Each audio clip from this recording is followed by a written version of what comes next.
Apakah Allah pernah tidur? Ada-ada saja kelakuan orang ateis satu ini, seakan tidak ada kapoknya. Kali ini ia kembali mendatangi Abu Nawas untuk mengajaknya berdebat. Orang ateis inilah yang dulu pernah bertanya tentang siapa yang menciptakan Allah, dan hasilnya ia malah mendapat sial. Melihat kedatangan orang ateis tersebut, Abu Nawas tetap menyambutnya dengan hangat. "Ada yang bisa saya bantu?" tanya Abu Nawas. "Aku ingin kembali mengajakmu berdebat," jawab orang ateis. "Oh begitu, baiklah silakan masuk," balas Abu Nawas dan mengajaknya duduk di ruang tamu. Setelah keduanya duduk di kursi, Abu Nawas berkata kepadanya, "Sekarang beritahu aku persoalan apa yang ingin kau debatkan." Orang ateis pun mulai dengan sebuah pertanyaan. "Wahai Abu Nawas, menurutmu apakah Allah sebagai Tuhanmu yang menciptakan alam semesta ini?" kata orang ateis. "Iya benar," balas Abu Nawas. "Baik, wajarnya kalau orang bekerja pasti akan merasakan capek. Lalu dia akan tidur untuk istirahat. Bukankah menciptakan langit dan bumi tidaklah gampang? Belum lagi mengatur makhluk-makhluknya. Tentu butuh istirahat dan tidur. Yang ingin saya tanyakan, apakah Tuhanmu pernah tidur?" tanya orang ateis. "Tentu saja tidak pernah," jawab Abu Nawas dengan tegas. "Oh ya, mana buktinya?" tantang orang ateis. "Untuk membuktikan ucapanku, kau harus menginap di rumahku malam ini," jelas Abu Nawas. "Baiklah, aku tidak keberatan. Malam ini aku akan tidur di rumahmu," balas orang ateis. Ketika waktu menjelang malam, di mana saat waktunya untuk tidur, Abu Nawas menghampiri orang ateis. Di tangan Abu Nawas terdapat dua bejana yang masing-masing berisi air. "Untuk apa bejana-bejana itu?" tanya orang ateis penasaran. "Katanya kamu ingin bukti, turuti saja perintahku," ujar Abu Nawas. "Baiklah, beritahu aku apa yang harus aku lakukan," tanya orang ateis itu kembali. "Pegang kedua bejana ini dengan kedua tanganmu, awas jangan sampai airnya tumpah, apalagi sampai bejananya jatuh," perintah Abu Nawas. Orang ateis itu pun langsung melakukannya. Awalnya kedua tangan orang ateis masih bertahan. Dua bejana yang berisi air masih terjaga dengan aman. Lama-kelamaan rasa kantuk mulai hinggap. Meskipun ia berusaha terjaga, namun rasa kantuk tak bisa dihindari. Ia pun akhirnya memutuskan untuk memegangi bejananya sambil tiduran. Tiba-tiba tanpa sadar matanya terpejam. Dua bejana yang berisi air tumpah mengenai mukanya dan bejananya pecah jatuh ke tanah. Akibatnya seluruh tubuhnya menjadi basah kuyup. Keesokan paginya, orang ateis itu menanyakan maksud atas perintah Abu Nawas tersebut. Abu Nawas lalu menjelaskan, "Dua bejana yang kau pegang aku ibaratkan langit dan bumi. Seandainya Allah tidur meskipun hanya 1 detik, niscaya langit dan bumi akan hancur seperti yang kau alami tadi malam." Mendengar penjelasan tersebut, orang ateis pun terdiam sambil merenungi perkataan Abu Nawas. Kisah selanjutnya. Dikisahkan, suatu ketika Abu Nawas dan sahabatnya ini melancong ke negeri seberang. Di sana mereka berdua menghabiskan waktunya dengan mengunjungi tempat-tempat wisata. "Di sini pemandangannya indah-indah sekali," puji Abu Nawas. "Benar, aku juga merasa betah di tempat ini," sahut sahabatnya. "Ayo kita cari tempat wisata lain, pasti ada yang lebih indah," ajak Abu Nawas. Mereka berdua pun melanjutkan perjalanan mencari tempat wisata lain. Tak berapa lama kemudian, langkah mereka terhenti di depan sebuah taman yang indah.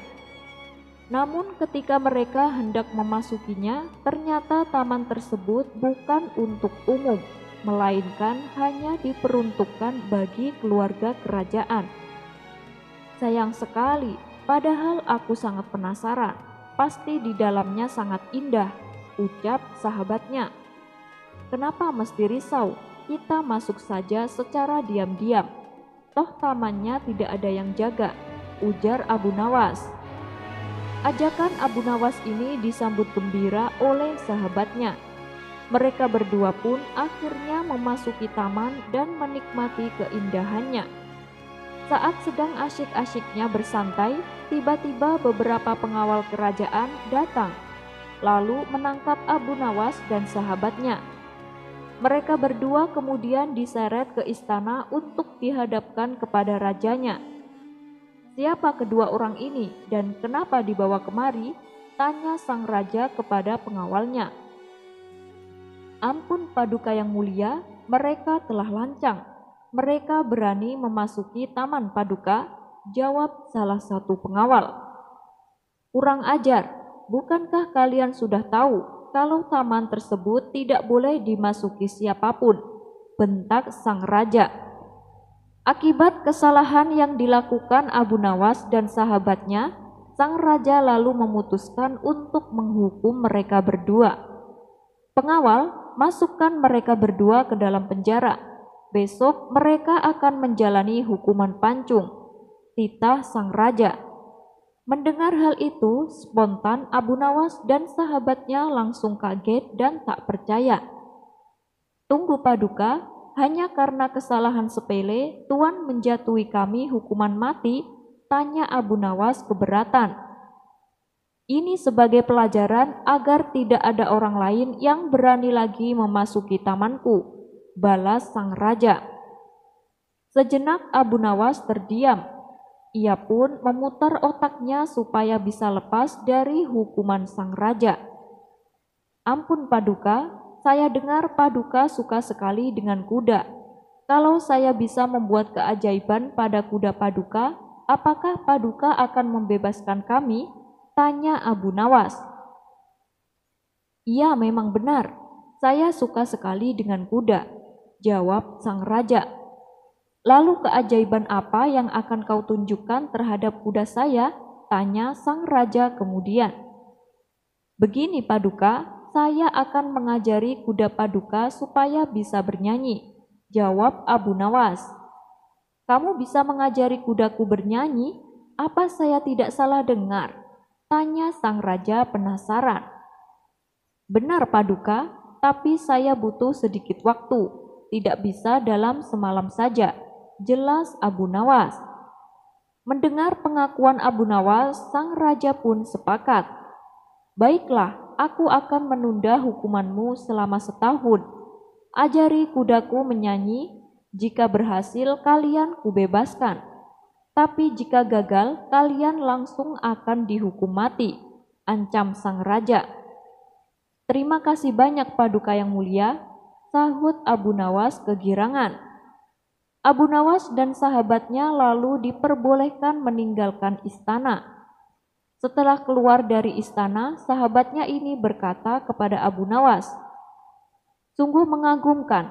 Aku tidak pernah tahu kalau ada orang yang bisa mengajari kuda bernyanyi. Abu Nawas menjawab, kamu benar, tentu tidak ada yang bisa. Mendengar itu seketika sahabatnya langsung tercengang. Kalau begitu, kenapa kamu bilang ke raja kalau kamu bisa mengajari kuda menyanyi? Tanya sahabatnya penuh rasa khawatir. Yang penting kita dapat tambahan waktu untuk hidup. Apa kamu tidak memperhatikan, sang raja umurnya sudah sangat tua, tapi dia sangat suka sekali berperang, hampir sebulan sekali dia ikut berperang. Bisa jadi dalam kurun waktu setahun dia mati dalam peperangan, atau bisa juga mati karena umurnya sudah tua. Bisa juga dalam kurun waktu setahun kita yang mati. Siapa yang tahu? Jawab Abu Nawas enteng. Sahabatnya itu hanya bisa melongo mendengar penjelasan Abu Nawas. Kisah selanjutnya. Dikisahkan ada seorang sahabat raja yang tak suka dengan keberadaan Abu Nawas di ruang lingkup istana. Abu Nawas sendiri juga tidak suka kepadanya. Tapi ketidaksukaan Abu Nawas bukan tanpa sebab. Abu Nawas kerap kali memergokinya tengah menyalahgunakan kedekatannya dengan raja untuk memeras rakyat kecil. Akan tetapi setiap kali Abu Nawas mengadukan hal itu, Baginda Raja justru malah membelanya. Baginda Raja menganggap bahwa tuduhan Abu Nawas hanya karena ketidaksukaannya. Suatu hari, sahabat Baginda Raja tersebut diangkat menjadi gubernur di mana Abu Nawas tinggal. Hanya dalam waktu sebulan, Abu Nawas sudah banyak mendapatkan aduan dari masyarakat tentang perilaku gubernur barunya itu. Wahai Abu Nawas, gubernur baru kita telah bertindak semena-mena. Ia sangat kejam sama rakyat kecil, dan ia juga sering berbuat korupsi, kata salah satu warga. Engkau kan dekat dengan Baginda Raja, laporkan saja padanya Abu Nawas biar dia dipecat, sahut lainnya. Dia itu sahabat raja, kalau saya sendirian mengadu tentu Paduka lebih percaya padanya, ujar Abu Nawas. Lalu apa yang harus kita lakukan? Kita tak mau terus-terusan tertindas oleh ulah gubernur baru itu, kata para sahabatnya. Mendengar keluhan tersebut, sejenak Abu Nawas terdiam. Ia memikirkan cara supaya Baginda Raja percaya kepadanya. Lebih baik kita ke istana sama-sama. Nanti di hadapan Baginda Raja, biar aku yang berbicara untuk mewakili kalian, ucap Abu Nawas. Maka pada keesokan harinya, Abu Nawas dan beberapa puluh warga datang menghadap Baginda Raja. Melihat Abu Nawas datang dengan membawa orang banyak sempat membuat Baginda Raja kaget. Ada apa Abu Nawas? Kenapa kau bawa orang banyak sekali? Tanya Baginda Raja. Mereka mau mengadukan bahwa gubernur baru yang Paduka angkat telah berbuat dolim. Ia semena-mena dengan rakyat kecil dan ia juga sering memakan dana bantuan yang seharusnya diberikan kepada warga miskin, kata Abu Nawas memberitahu. Spontan Baginda Raja kaget mendengarnya. Apa benar begitu? Tanya Baginda Raja kepada warga yang datang. Benar Paduka yang mulia, jawab mereka serempak. Kalian jangan bohong ya, setahu saya gubernur kalian itu adil dan bijaksana, ucap Baginda Raja yang tidak tahu kondisi sebenarnya. Melihat hal tersebut, Abu Nawas segera maju ke depan. Wahai Paduka yang mulia, apalah arti adil dan bijaksananya gubernur kami jika tidak dinikmati oleh warga provinsi lain? Oleh karena itu, sudilah kiranya Baginda memindahkan gubernur kami ke tempat lain, agar keadilan dan kebijaksanaannya bisa dinikmati seluruh rakyat, kata Abu Nawas beralasan. Mendengar itu, Baginda Raja tertawa sambil meninggalkan mereka. Baginda Raja pun mengabulkan permintaan Abu Nawas dan para rakyatnya. Begitulah cara Abu Nawas memberitahu kelakuan sahabat Baginda Raja, tanpa harus menyakiti hati Baginda Raja. Kisah selanjutnya. Konon, hiduplah seorang saudagar kaya yang bernama Abdul Malik. Ia dikenal sebagai orang baik dari negeri Khurasan. Kekayaannya yang berlimpah selalu ia manfaatkan untuk bersedekah. Abdul Malik ini juga kerap kali mengundang orang-orang miskin untuk makan bersama di rumahnya. Hingga pada suatu hari, Abdul Malik menyedekahkan hampir semua hartanya, dan ia merasakan kelegaan yang jauh lebih nikmat dibandingkan ketika ia memberi hanya sebagian kecil. Kelegaan itu membuatnya memutuskan untuk mendedikasikan setiap sen miliknya demi kesejahteraan fakir miskin. Abdul Malik membebaskan hatinya dari segala kekayaan duniawi. dan berserah diri pada takdir kehidupannya. Suatu ketika saat ia sedang menunaikan sholat, Abdul Malik melihat sosok gaib muncul dari lantai kamarnya. Sosok itu ternyata seorang lelaki berjubah berpenampilan layaknya seorang sufi. Lelaki misterius tersebut menghampiri Abdul Malik dan berkata, "Wahai Abdul Malik, manusia murah hati dari Khurasan, aku adalah dirimu sendiri karena engkau telah berbuat kebajikan yang sangat mulia. Kamu mampu melepaskan dirimu dari kekayaan tanpa merasa dirimu adalah orang hebat. Oleh karena itu, Allah menganugerahkan kepada kamu dari sumber anugerah yang sejati. Ketahuilah, setiap hari dengan cara ini aku akan muncul di depanmu. Saat itu pukullah aku dan aku akan berubah menjadi emas. Ambillah emas itu sebanyak yang engkau mau. Tak usah khawatir, engkau akan menyakitiku, sebab yang kau ambil akan diganti dari sumber segala anugerah." Setelah berkata demikian, sosok itu pun lenyap seketika. Keesokan harinya, Abdul Malik kedatangan seorang kawannya yang bernama Abu Jahil.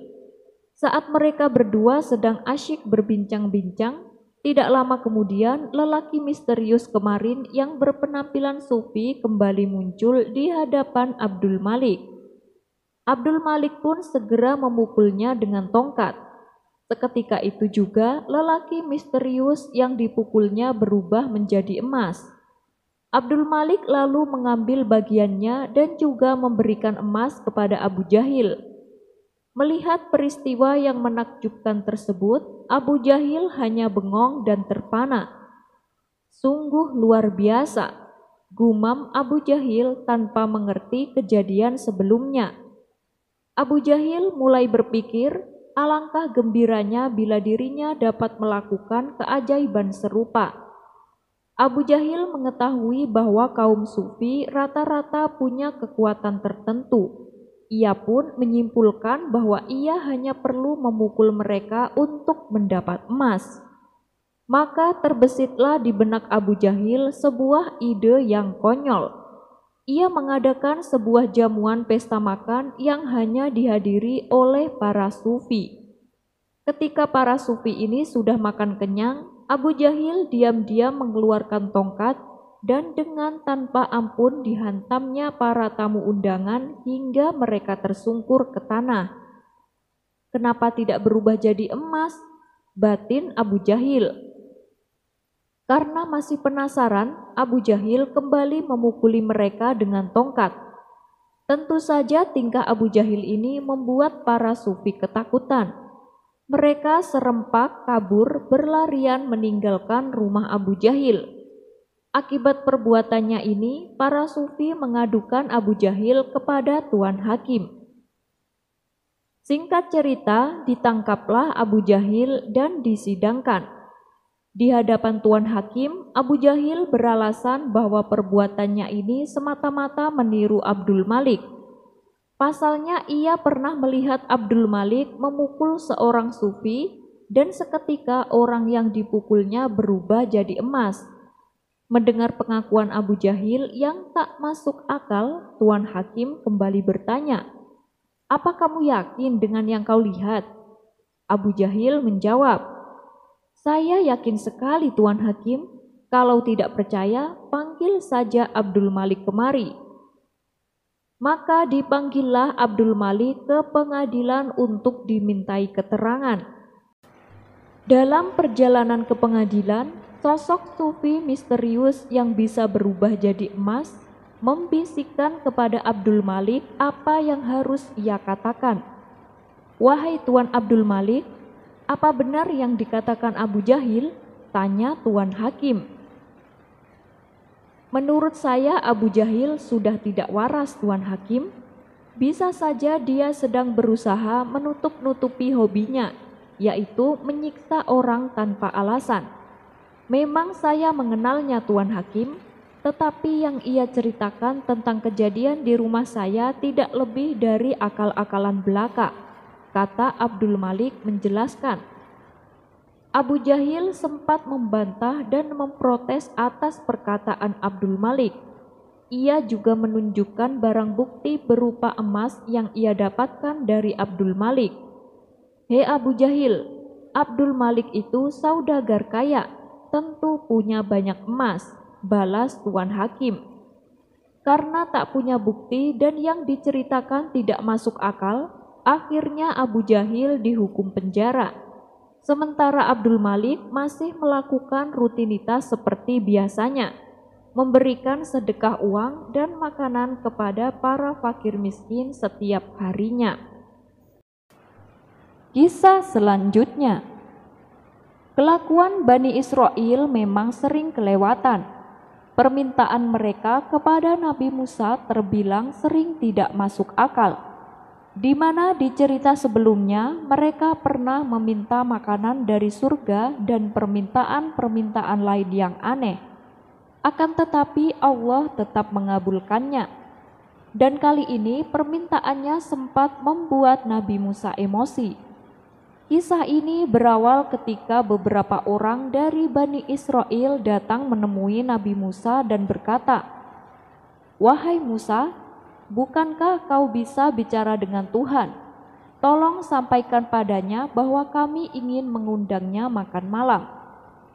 Nabi Musa pun sontak terkejut dan marah luar biasa. Ia membentak mereka dengan berkata bahwa Tuhan tidak perlu makan atau minum. Beberapa hari kemudian, Nabi Musa diperintah pergi ke Gunung Sinai untuk memenuhi panggilan Tuhannya. Setibanya di sana, Allah berfirman, "Wahai Musa, mengapa kau tidak menyampaikan kepadaku undangan makan malam dari hambaku?" Nabi Musa menjawab, "Tapi wahai Tuhanku, engkau kan tidak makan dan minum. Engkau pasti tidak akan menerima undangan tolol semacam itu." Allah kembali berfirman, "Simpan pengetahuanmu antara kau dan aku. Katakan pada mereka, aku akan datang memenuhi undangan itu." Maka turunlah Nabi Musa dari Gunung Sinai dan memberitahukan kepada kaum Bani Israel bahwa Tuhan akan datang untuk makan malam. Singkat cerita, Nabi Musa dan kaumnya menyiapkan jamuan hidangan mewah untuk menyambut kedatangan Tuhannya. Ketika mereka sedang sibuk memasak hidangan-hidangan terlezat dan mempersiapkan segalanya, tiba-tiba seorang kakek tua muncul tanpa diduga. Kakek itu miskin dan kelaparan. Ia meminta sesuatu untuk dimakan. Para koki yang sedang sibuk memasak menolaknya. "Tidak, kami sedang menunggu Tuhan. Nanti ketika Tuhan datang, kita makan bersama-sama. Mengapa kamu tidak ikut membantu kami saja? Lebih baik kamu ikut mengambilkan air dari sumur." Kakek tua itu pun pergi tanpa mendapat makanan. Setelah segala sesuatu telah dipersiapkan, mereka dengan sabar menunggu kedatangan Tuhannya. Tapi setelah sekian lama menunggu, Tuhan tak kunjung datang, dan ternyata memang tidak pernah datang.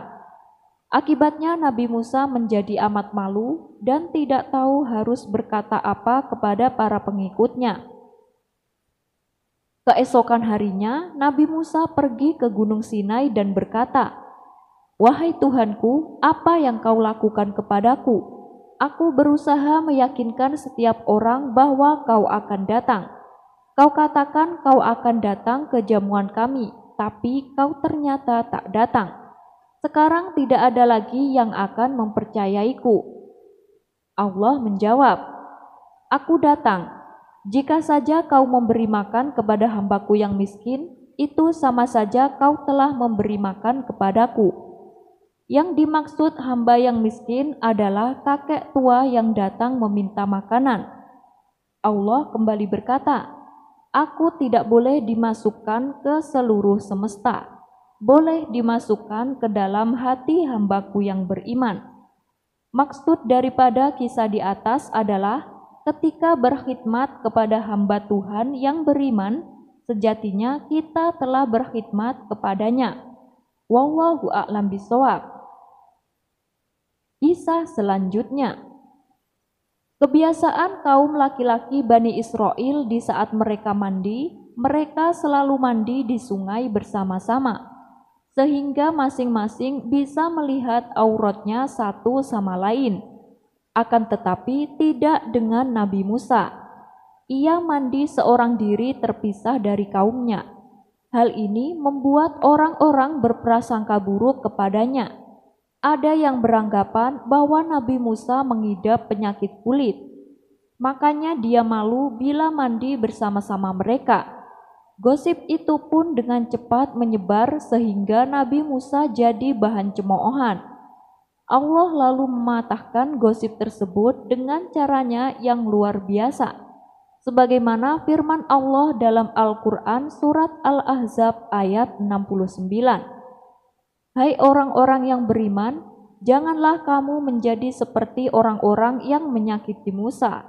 Maka Allah membersihkannya dari tuduhan-tuduhan yang mereka katakan, dan dia adalah seorang yang mempunyai kedudukan terhormat di sisi Allah. Allah lalu menunjukkan kepada kaum Bani Israel bahwa apa yang mereka tuduhkan kepada Nabi Musa tidaklah benar adanya. Kala itu Nabi Musa sedang mandi seorang diri di balik batu besar yang menutupinya. Sementara orang-orang Bani Israel, mereka mandi bersama-sama di sungai. Tiba-tiba batu besar yang menutupi Nabi Musa terbang menuju orang-orang yang sedang mandi. Nabi Musa pun terkejut. Ia berlari mengejar batu tersebut sambil berkata, "Wahai batu bajuku, wahai batu bajuku, wahai batu." Tentu saja orang-orang yang sedang mandi melihat Nabi Musa berlari dalam keadaan telanjang. Setelah batu itu berhenti, Nabi Musa segera mengambil baju dan mengenakannya. Karena merasa kesal, ia memukul batu itu dengan tongkatnya kira-kira sebanyak 7 kali. Dan bekas dari pukulan tongkatnya masih terlihat jelas di batu tersebut. Adapun kaum Bani Israel setelah menyaksikan Nabi Musa telanjang, mereka menyadari atas kekeliruannya. Karena ternyata tuduhan mereka kepada Nabi Musa selama ini tidaklah benar. Nabi Musa sama sekali tidak mempunyai penyakit kulit. Wallahu a'lam bishawab. Kisah Bahlul dan Baginda Raja Harun ar-Rasyid. Di negeri Baghdad sekitar abad ke-8 hidup seorang lelaki yang alim dan memiliki kecerdasan yang tinggi. Dia bernama Wahab bin Amir. Ia adalah kerabat dekat dengan sultan serta menduduki posisi yang disegani di istana. Namun pada saat itu merupakan masa-masa sulit bagi orang-orang yang jujur. Pasalnya di lingkup istana banyak pejabat yang korupsi. Apabila ada pejabat jujur yang menentang kejahatan mereka, maka akan dijatuhi hukuman mati. Sedangkan Wahab sendiri adalah lelaki alim dan merupakan pejabat yang jujur. Sebab itulah hidupnya berada dalam bahaya. Karena khawatir dengan keselamatan hidupnya, pada suatu malam dia pergi mengunjungi guru spiritualnya yang bernama Imam Hasim untuk meminta petunjuk. Setelah menemui gurunya, sang guru hanya memberi satu jawaban, yaitu huruf hijaiyah jim. Lalu oleh Wahab dimaknainya dengan kata junun, bila diartikan adalah gila. Jadi pergilah ia meninggalkan rumah, meninggalkan keluarga, serta posisi terhormat yang dimilikinya. Dia memulai hidup berpura-pura sebagai orang gila. Ketidakwarasannya yang tiba-tiba membuat banyak orang bersimpati kepadanya. Tapi dengan cara inilah ia dapat melindunginya dari kejahatan kaum penguasa. Melalui penyamarannya sebagai orang bodoh, ia seringkali membantu memecahkan berbagai masalah yang dialami oleh rakyat jelata. Dan di saat yang sama, ia juga memberi mereka saran spiritual dan moral tentang kehidupan. Oleh sebab itulah masyarakat mulai menjuluki dia dengan sebutan Bahlul yang artinya adalah si bodoh yang bijak. Ada beberapa kisah tentang Bahlul yang jenaka dan penuh hikmah. Di antaranya adalah saat ia duduk termenung di sebuah makam. Pada suatu ketika di tengah perjalanan, Khalifah Harun ar-Rasyid bertemu dengan Bahlul. Bahlul yang dianggap gila itu kebetulan sedang duduk merenung di atas kuburan. Sang khalifah pun mendekat dan mengawali pembicaraan dengan nada sedikit mengejek. "Hai Bahlul, hai orang gila, kapan kau sembuh dan bisa berpikir dengan benar?" Seketika itu Bahlul langsung berlari dan naik ke atas pohon. Ia pun lalu berteriak dengan suara lantang, "Hai Harun, hai orang gila, kapan kau sembuh dan bisa berpikir dengan benar?" Kemudian khalifah pun mendekatinya ke bawah pohon sembari masih menaiki kudanya. "Hai Bahlul, aku yang gila atau kau yang gila?" tanya khalifah. "Kamu yang gila," jawab Bahlul sedikit membentak. "Bagaimana bisa? Bukankah kamu yang gila? Tidur di kuburan dan perilakumu seperti orang yang tidak waras," balas sang khalifah. "Justru itu, kamu yang gila. Kamu membangun istana dengan megah dan mewah, lalu kamu tinggal di dalamnya. Padahal semuanya itu akan sirna dan tidak akan kau bawa mati. Sementara aku tinggal di kuburan dan membangun kuburanku di sini, karena aku mempersiapkan untuk di akhirat kelak," ujar Bahlul. Mendengar hal itu, Khalifah Harun ar-Rasyid langsung menangis. Hatinya langsung bergetar begitu kencang. Ia menangis hingga air matanya membasahi seluruh jenggotnya. Lalu ia berkata kepada Bahlul, "Demi Allah, engkau wahai Bahlul, tambahkan nasihatmu untukku, maka aku akan penuhi permintaanmu," pinta sang khalifah. "Aku mempunyai 3 permintaan. Jika engkau bisa mematuhinya, maka aku sangat berterima kasih kepadamu," kata Bahlul kepada sang khalifah. "Sebutkanlah apa permintaanmu," tanya sang khalifah. "Pertama, tambahkanlah umurku," kata Bahlul.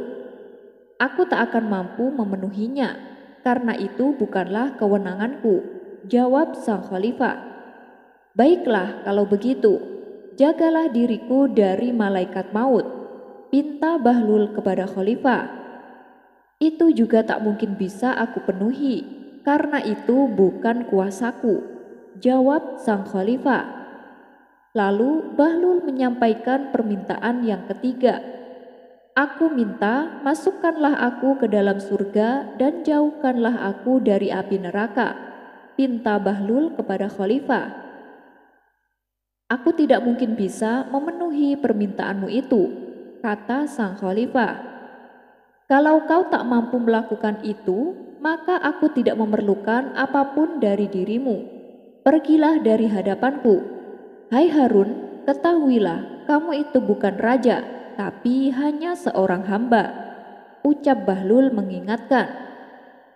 Kemudian sang khalifah pergi meninggalkan Bahlul dengan perasaan sedih yang amat mendalam. Di waktu yang lain, pernah sang khalifah sedang berkuda di padang pasir dengan didampingi rombongan kerajaan. Dari kejauhan, sang khalifah melihat Bahlul tengah bermain membuat istana dari pasir. Karena penasaran, sang khalifah segera menghampirinya. "Apa yang sedang kau lakukan?" tanya sang khalifah. "Aku sedang membuat istana dari pasir," jawab Bahlul. "Betulkah? Saya ingin membeli satu. Berapa harganya?" tanya sang khalifah. Biasanya Bahlul menjual hanya dengan harga 1 dinar kepada para pedagang yang sedang melintas. Dari hasil uang penjualannya, lalu ia sedekahkan kepada fakir miskin. Tapi Raja Harun ar-Rasyid adalah khalifah yang kaya raya. Dia memiliki harta yang tak terhitung. Oleh sebab itulah Bahlul meminta harga yang layak untuk seorang raja. Untuk kamu harganya 100 dinar, dan uangnya akan saya bagikan kepada orang-orang miskin, kata Bahlul menjelaskan. 100 dinar itu terlalu mahal Bahlul, ujar sang khalifah. Itu kan terserah saya, kamu mau membelinya atau tidak, balas Bahlul. Karena tidak tertarik, sang khalifah pun lalu pergi meninggalkan Bahlul. Pada malam harinya, sang khalifah bermimpi dia dibawa oleh malaikat ke surga dan ditunjukkan istana-istana megah yang keindahannya tidak pernah dia lihat sebelumnya. Sang khalifah pun merasa takjub dan tak henti-hentinya berdecak kagum. Untuk siapa istana-istana ini? Tanya sang khalifah kepada malaikat. Ini adalah istana yang dibangun oleh Bahlul dan dibeli oleh pedagang yang lewat, jawab sang malaikat menjelaskan. Seketika itu sang khalifah terbangun dari mimpinya. Ia tak bisa kembali memejamkan matanya. Ia terus merenungi dan menyesali kenapa tadi siang tidak membeli istana yang dibuat oleh Bahlul. Setelah waktu menjelang pagi, sang khalifah segera meninggalkan istana untuk mencari keberadaan Bahlul. Ia pergi menuju padang pasir di mana Bahlul biasa berjualan. Akhirnya sang khalifah pun berhasil menemukan Bahlul.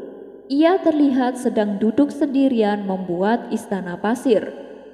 Lalu sang khalifah turun dari kudanya dan dengan suara yang sangat bijaksana dia berkata kepada Bahlul, "Wahai Bahlul, aku akan membeli istana yang kamu tawarkan padaku kemarin," ujar Khalifah Harun ar-Rasyid. Harganya sudah naik, sekarang menjadi 1 juta dinar, dan itu harus dibayar tunai, kata Bahlul. Sang khalifah pun terkejut mendengarnya. 1 juta dinar? Baru kemarin kamu bilang harganya 100 dinar, protes sang khalifah.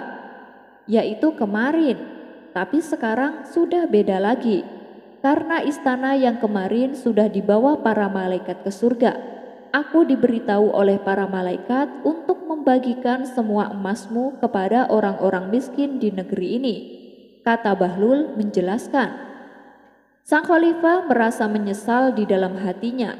Dia telah melewatkan kesempatan emas untuk membeli istana di surga, dan sekarang harga yang diminta adalah 1 juta dinar.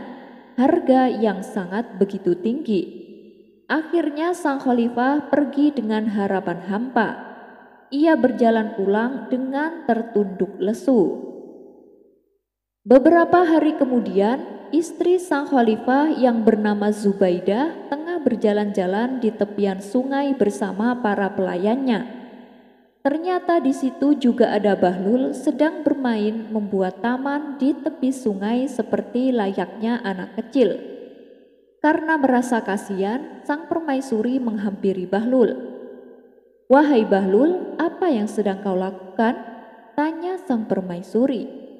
"Saya sedang membuat taman," jawab Bahlul. "Tamannya indah sekali, aku ingin membelinya," ujar sang permaisuri. "Oh, silahkan, harganya 100 dinar, tutur Bahlul. Sang permaisuri lantas memberikan uang 100 dinar kepada Bahlul. Sebenarnya tujuan sang permaisuri hanyalah ingin menolong Bahlul dengan cara memberikan dia uang. "Wahai permaisuri, Anda tidak ingin minta tanda terima?" tanya Bahlul. "Tulislah dan bawalah," jawab sang permaisuri, lalu pergi meninggalkan Bahlul. Setelah mendapatkan uang 100 dinar dari Zubaidah, Bahlul bagikan semuanya kepada para fakir miskin. Ketika pada malam harinya, sang permaisuri Zubaidah bermimpi melihat sebuah taman besar yang indah. Bahkan keindahannya tidak pernah ia lihat sebelumnya. Istana-istana megah yang terbuat dari permata berwarna-warni berdiri kokoh di samping taman seakan menambah keindahannya. Kemudian datang sosok malaikat dan memberikan tanda terima yang ditulis dengan tinta emas. "Inilah taman yang telah kau beli dari Bahlul. kata sang malaikat menjelaskan. Sang permaisuri pun terkejut dan terbangun dari tidurnya. Ketika esok paginya, sang permaisuri menceritakan mimpinya itu kepada suaminya, yaitu Khalifah Harun ar-Rasyid. Sang permaisuri terlihat begitu sangat bahagia, tak ingin menyia-nyiakan kesempatan tersebut. Sang khalifah memerintahkan beberapa pengawal untuk membawa Bahlul ke istana. Singkat cerita, datanglah Bahlul menghadap sang khalifah. "Wahai Bahlul, aku juga ingin membeli tamanmu seharga 100 dinar seperti yang kau jual kepada istriku," pinta sang khalifah. Mendengar hal itu, Bahlul justru tertawa terbahak-bahak dengan permintaan sang khalifah. "Istrimu membelinya tanpa melihat, tapi kau telah mendengar dan sangat ingin membelinya. Dengan sangat menyesal, aku tak akan menjualnya kepadamu," kata Bahlul sambil tertawa untuk kedua kalinya. Sang Khalifah Harun ar-Rasyid tidak mendapatkan apa yang ia inginkan dari Bahlul. Dari kisah tersebut, ketika Zubaidah membeli taman buatan Bahlul, dia semata-mata hanya ingin membantu Bahlul tanpa mengetahui bahwa taman yang ia beli kelak akan menjadi taman surga baginya. Karena uang yang diberikan kepada Bahlul selalu dibagikan kepada para fakir miskin tanpa tersisa sedikit pun. Tapi berbeda dengan Khalifah Harun ar-Rasyid, dia ingin membeli taman buatan Bahlul karena sudah tahu manfaat yang akan ia dapatkan. Kisah selanjutnya. Ada kisah menarik tentang malaikat maut ketika menemui Nabi Ibrahim alaihi salam. "Wahai malaikat maut, tunjukkanlah wujudmu seperti wujud saat engkau mengambil nyawa orang-orang yang berbuat dosa." Malaikat maut menjawab, "Engkau tak akan sanggup." Nabi Ibrahim membalas, "Aku pasti sanggup." Kemudian malaikat maut meminta supaya Nabi Ibrahim memalingkan badannya. Setelah Nabi Ibrahim berpaling dengan cepat, malaikat maut merubah wujudnya. "Sekarang berpalinglah padaku," kata malaikat maut. Saat Nabi Ibrahim kembali berpaling, di hadapannya telah berdiri sosok makhluk berkulit legam dengan rambut berdiri, berbau busuk dan berpakaian serba hitam. Dari hidung dan mulutnya tersembur jilatan api. Seketika itu pula Nabi Ibrahim langsung jatuh pingsan. Ketika tersadar, beliau pun berkata, "Seandainya para pendosa itu tak menghadapi siksa yang lain dengan melihat wujudmu saja, niscaya cukuplah itu menjadi hukuman untuknya." Kemudian Nabi Ibrahim minta ditunjukkan wujud malaikat maut saat mencabut manusia beriman. Lalu malaikat maut meminta supaya Nabi Ibrahim memalingkan badannya. Setelah Nabi Ibrahim berpaling, dengan cepat malaikat maut merubah wujudnya. "Sekarang berpalinglah kepadaku," kata malaikat maut. Saat Nabi Ibrahim kembali berpaling, maka nampaklah di hadapan Nabi Ibrahim seorang pemuda tampan, gagah, berpakaian indah, dan menyebar aroma wewangian yang sangat harum. Nabi Ibrahim lalu berkata, "Seandainya orang beriman melihat rupamu di saat kematiannya, niscaya cukuplah itu sebagai imbalan atas amal baiknya."